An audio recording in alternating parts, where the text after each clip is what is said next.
So this is part 4 of the basic flower box, and this is where we're going to finish up with that crown molding I talked about.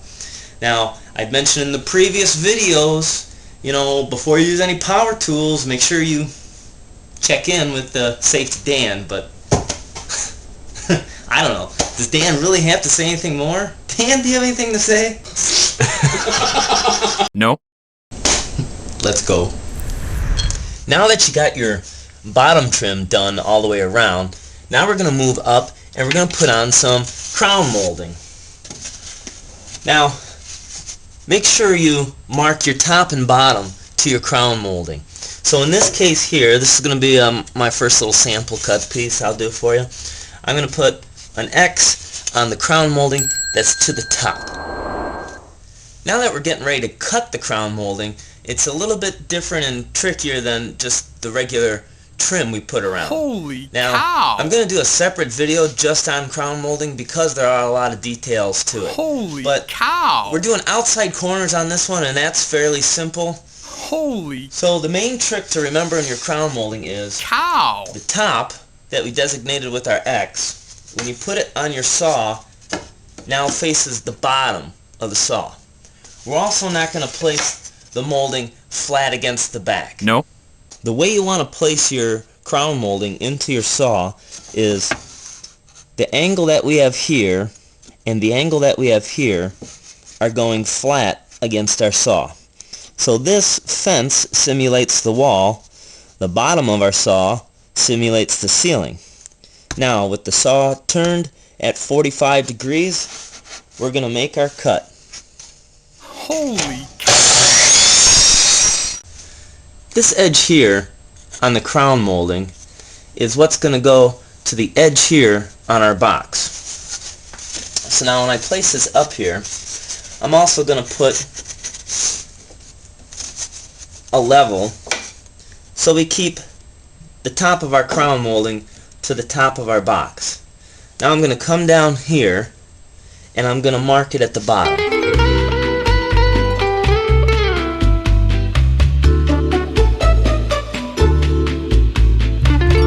Now we're coming back to the saw and we're putting our trim in, and again we're keeping it angled, not flat. I'm going to turn the miter saw the other direction at 45 degrees again, and then I'm going to sight down my blade to my mark. Now keep in mind, you want this side of the tooth to touch this side of the mark. Otherwise, you're going to cut your board just a tad too small. Holy cow!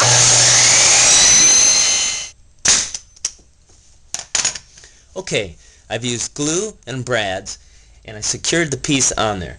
And I'm going to continue cutting the rest of the trim of the crown molding around the box using the same steps you saw before.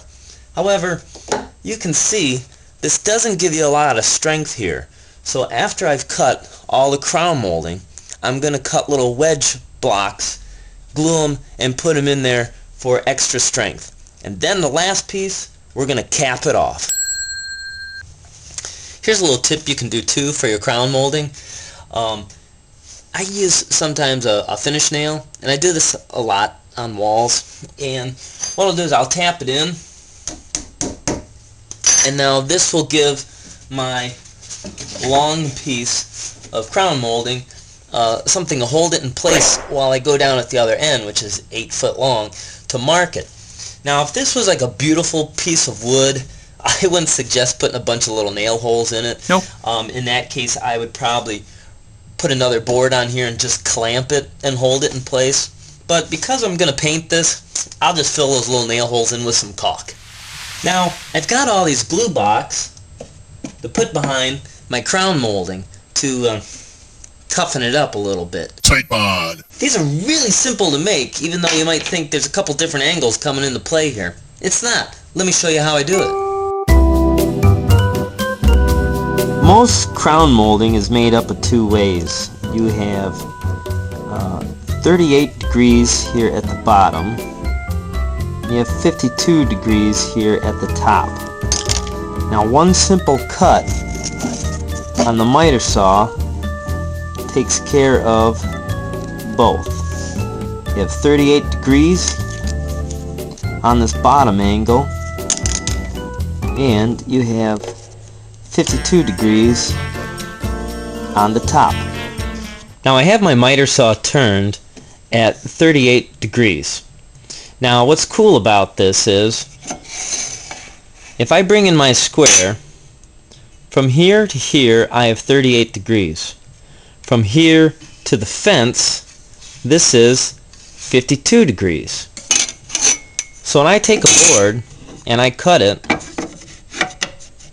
at 38 here, if I turn my saw and cut it straight again at the 0 mark, that will actually give me another 52 degrees, and then these little blocks will just drop in behind the crown, giving it strength.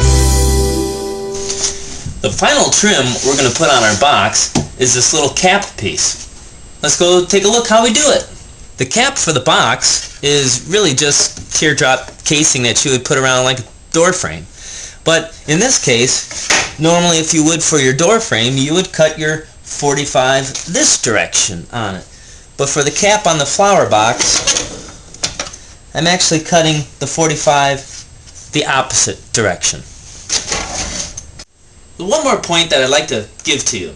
You're probably thinking at one point or another during the video, why am I putting interior pine trim on an exterior box? Yes? I learned this tip from a professional painter. If you use boil linseed oil, that's good, and soak it into your wood, that will help make it more waterproof for exterior conditions. Now I'm going to put a primer on this of oil-based and also oil-based paint to complete it. Well, here it is, all complete, and not too shabby too. Well, I hope you learned a thing or two, but let's bring it on back. It's my favorite time of the day. I like to dance.